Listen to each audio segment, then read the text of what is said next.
Mr. President, সম্মানিত প্রতিনিধিবৃন্দ, ভদ্রমহিলা ও ভদ্র মহোদয়গণ, আজ এই মহান পরিষদে আপনাদের সামনে দুটো কথা বলার সুযোগ পেয়ে আমি নিজকে ভাগ্যবান মনে করছি। মানব জাতির এই পার্লামেন্টে বাংলাদেশের ৬৭ কোটি মানুষ প্রতিনিধিত্ব লাভ করায় আপনাদের মধ্যে যে গভীর সন্তোষের ভাব আমি লক্ষ্য করেছি, আমিও তার অংশীদার। বাঙালি জাতির জন্য এটা এক ঐতিহাসিক মুহূর্ত, কারণ তার আত্মনিয়ন্ত্রণের অধিকার অর্জনের সংগ্রাম আজ বিরাট সাফল্য দ্বারা চিহ্নিত। একটি স্বাধীন দেশের স্বাধীন নাগরিক হিসাবে মুক্ত সম্মানজনক জীবনযাপনের অধিকার অর্জনের জন্য বাঙালি জাতি বহু শতাব্দী ধরে সংগ্রাম চালিয়ে এসেছে। তারা চেয়েছে বিশ্বের সকল জাতির সঙ্গে শান্তি ও সৌহার্দ্যের মধ্যে বসবাস করতে। জাতিসংঘ সনদে যে মহান আদর্শের কথা বলা হয়েছে তা আমাদের জনগণের আদর্শ, এবং এই আদর্শের জন্য তারা চরম ত্যাগ স্বীকার করেছেন। এমন এক বিশ্ব ব্যবস্থা গঠনে বাঙালি জাতি উৎসর্গীকৃত, যে ব্যবস্থায় সকল মানুষের শান্তি ও ন্যায় বিচার লাভের আকাঙ্ক্ষা পরিতৃপ্ত হবে। এবং আমি জানি আমাদের এই প্রতিজ্ঞা গ্রহণের মধ্যে আমাদের লাখো লাখো শহীদের বিদেহী আত্মায় তৃপ্ত নিহিত রয়েছে। আমাদের জন্য বিশেষ সৌভাগ্যের কথা, বাংলাদেশ এমন এক সময় জাতিসংঘে প্রবেশ করেছে যখন এই পরিষদের প্রেসিডেন্ট পদ অলঙ্কৃত করেছেন এমন এক মহান ব্যক্তি, যিনি নিজেও ছিলেন একজন সক্রিয় মুক্তি সংগ্রামী। মাননীয় প্রেসিডেন্ট, গত বছর আলজিয়ার্সে অনুষ্ঠিত জোট নিরপেক্ষ দেশের শীর্ষ সম্মেলন সফল করে তোলার কাজে আপনার মূল্যবান অবদানের কথা আমি স্মরণ করছি। যাদের মহান আত্মত্যাগে বাংলাদেশ আজ জাতিসংঘে আসন লাভে সমর্থ হয়েছে, এই সুযোগে আমি তাদের অভিবাদন জানাই। বাংলাদেশের মুক্তি সংগ্রামে যেসব দেশ ও জাতি সমর্থন জাগিয়েছেন, আমি তাদের প্রতিও জানাই আমার অন্তরের গভীর কৃতজ্ঞতা। নবলব্ধ স্বাধীনতা সংহত করার কাজে, যুদ্ধ বিধ্বস্ত দেশ পুনর্গঠনে এবং জনগণের জন্য অধিকার কল্যাণকর ভবিষ্যৎ গঠনের বিরাট চ্যালেঞ্জ মোকাবেলার করার কাজে যেসব দেশ ও জাতি বাংলাদেশকে সাহায্য করেছেন, আমি তাদেরও আমার আন্তরিক ধন্যবাদ জানাই। জাতিসংঘে আমাদের আসন গ্রহণকে যারা অভিনন্দন জানিয়েছেন, আমি তাদেরও বাংলাদেশের জনসাধারণের আন্তরিক ধন্যবাদ পৌঁছে দিচ্ছি। বাংলাদেশের সংগ্রামের ন্যায় ও শান্তির জন্য যে সার্বজনীন সংগ্রাম, তারই প্রতীক স্বরূপ।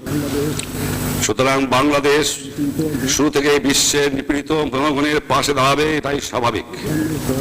জাতিসংঘের জন্মের পর তার 1 শতাব্দীর অভিজ্ঞতায় দেখা যায় যে তার আদর্শ বাস্তবায়নে বিরাট বাধার মুখে কি অবিরাম সংগ্রাম চালাতে হয়েছে। জাতিসংঘ সনদে যে আত্মনিয়ন্ত্রণ অধিকারের প্রতিশ্রুতি, সে প্রতিশ্রুতি অধিকার অর্জনের জন্য এশিয়া, আফ্রিকা ও ল্যাটিন আমেরিকায় লাখো লাখো মুক্তি সেনানীকে আত্মহতি দিতে হয়েছে। এই সংগ্রাম এখনো চলছে। গায়ের জোরে বেআইনি ভাবে এলাকা দখল, জনগণের ন্যায়সঙ্গত অধিকারকে নস্যাৎ করার কাজে শক্তির ব্যবহার, বর্ণ বৈষম্যের বিরুদ্ধে চলেছে এই যুদ্ধ। এই যুদ্ধ ব্যর্থ হয়নি। আলজেরিয়া, ভিয়েতনাম, বাংলাদেশ ও গিনি-বিসাউয়ে বিরাট বিজয় অর্জিত হয়েছে। এই জয় দ্বারা প্রমাণিত হয়েছে যে ইতিহাস জনগণের পক্ষে এবং ন্যায়ের চূড়ান্ত বিজয় অবধারিত।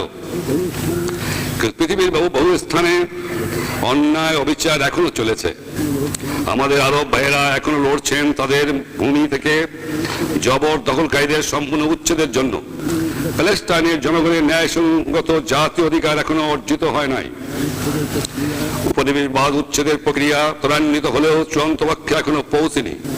একথা আফ্রিকার জন্য আরো বিশেষভাবে সত্য। সেখানে জিম্বাবুয়ে ও নামিবিয়ার জনগণ স্বাধীনতা ও জাতীয় মুক্তির চূড়ান্ত সংগ্রামে এখনো ব্যাপৃত। বর্ণ বৈষম্য এই পরিষদে মানবতার বিরুদ্ধে অপরাধ বলে বারবার চিহ্নিত হওয়া সত্ত্বেও মানুষের বিবেককে এখন তা ধ্বংসন করছে। একদিকে অতীতের অন্যায় অবিচারের ধারাকে উৎখাতের সংগ্রাম, অন্যদিকে ভবিষ্যতে বিরাট চ্যালেঞ্জ আমাদের সামনে। আজ বিশ্বের সকল জাতি পথ বেছে নেওয়ার এক কঠিন পরীক্ষার সম্মুখীন। এই পথ বাছাই করার প্রজ্ঞার উপর নির্ভর করছে আমাদের ভবিষ্যৎ।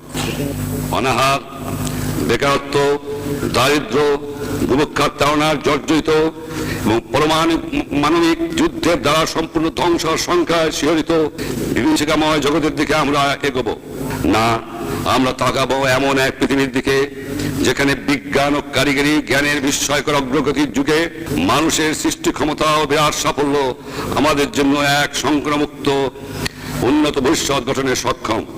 এই ভবিষ্যৎ হবে পারমাণবিক যুদ্ধের আশঙ্কা থেকে মুক্ত, বিশ্বের সকল সম্পদ ও কারিগরি জ্ঞানের সুষ্ঠু বন্টন দ্বারা এমন কল্যাণের দ্বার খুলে দেওয়া যাবে যেখানে প্রত্যেক মানুষ সুখী ও সম্মানজনক জীবনে ন্যূনতম নিশ্চয়তা লাভ করবে। সম্প্রতি গোটা বিশ্বে যে অর্থনৈতিক বিপর্যয় দেখা দিয়েছে তার পরিপ্রেক্ষিতে ন্যায়সঙ্গত আন্তর্জাতিক অর্থনৈতিক ব্যবস্থা গড়ে তোলার কাজে আমাদের আরো তরির ব্যবস্থা গ্রহণ করা উচিত। এ বছরের গোড়ার দিকে অনুষ্ঠিত এই পরিষদের বিশেষ অধিবেশনে বিশ্বের বর্তমান গুরুতর অর্থনৈতিক অবস্থা সম্পর্কে আলোচনা হয়েছে।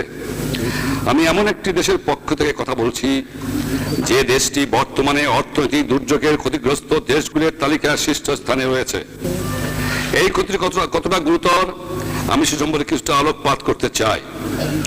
যুদ্ধের ধ্বংসস্তূপের উপরই বাংলাদেশের জন্ম হয়েছিল। তারপর থেকে একের পর এক প্রাকৃতিক বিপর্যয়ে আমরা সম্মুখীন হয়েছি।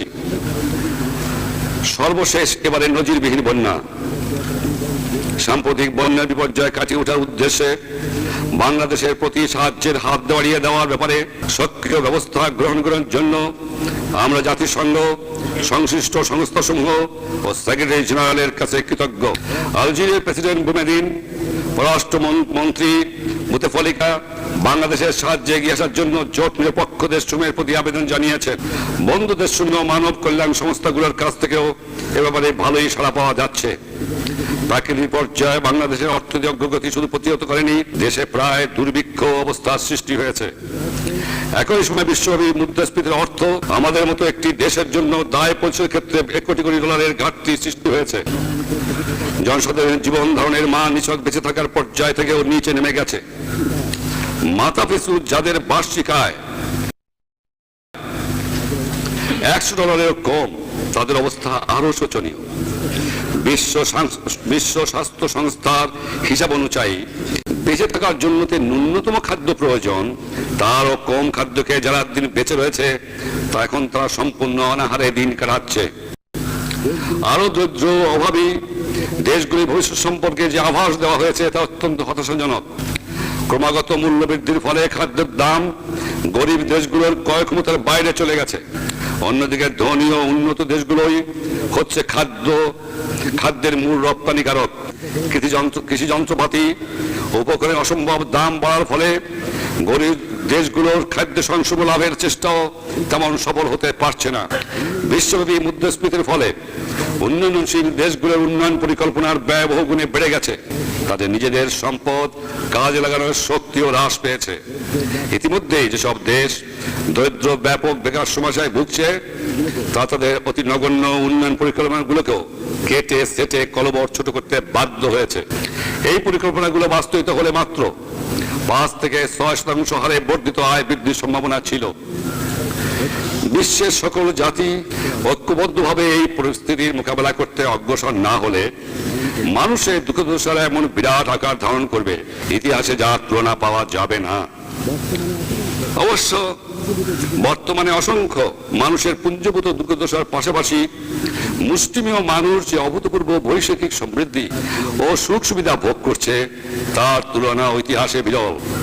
এই অবস্থার পরিবর্তন ঘটাতে পারে আমাদের মধ্যে মানবিক ঐক্যবোধ, ভ্রাতৃত্ববোধের পুনর্জাগরণ, পারস্পরিক নির্ভরশীলতার স্বীকৃতি বর্তমান সমস্যার যুক্তিসঙ্গত সমাধান ঘটাতে সক্ষম। বর্তমান দুর্যোগ আয়ত্ত হলে অবিলম্বে ঐক্যবদ্ধ প্রচেষ্টা দরকার। বর্তমানের মতো এত বড় চ্যালেঞ্জ মোকাবেলা জাতিসংঘ অতীতে কখনো করেনি। এই চ্যালেঞ্জ হচ্ছে একটা ন্যায়সঙ্গত আন্তর্জাতিক অর্থ ব্যবস্থা গড়ে তোলার জন্য যুক্তির শক্তিকে কাজে লাগানোর চেষ্টা। এই অর্থনৈতিক ব্যবস্থা থাকবে নিজের প্রাকৃতিক সম্পদের উপর প্রতিটি দেশের সার্বভৌম অধিকারের নিশ্চয়তা। এই ব্যবস্থা গড়ে তুলবে আন্তর্জাতিক সহযোগিতা, বাস্তব কাঠামো যার ভিত্তি হবে স্থিতিশীল ও ন্যায়সঙ্গত অর্থনৈতিক ব্যবস্থায় বিশ্বের সকল দেশের সাধারণ স্বার্থের স্বীকৃতি। এমন একটি এখন এমন একটি সময় যখন আমাদের ব্যর্থহীন কণ্ঠে ঘোষণা করতে হবে যে আমাদের একটা আন্তর্জাতিক দায়িত্ব রয়েছে। এই দায়িত্ব হলো বিশ্বের প্রতিটি মানুষ যাতে তার ব্যক্তিত্ব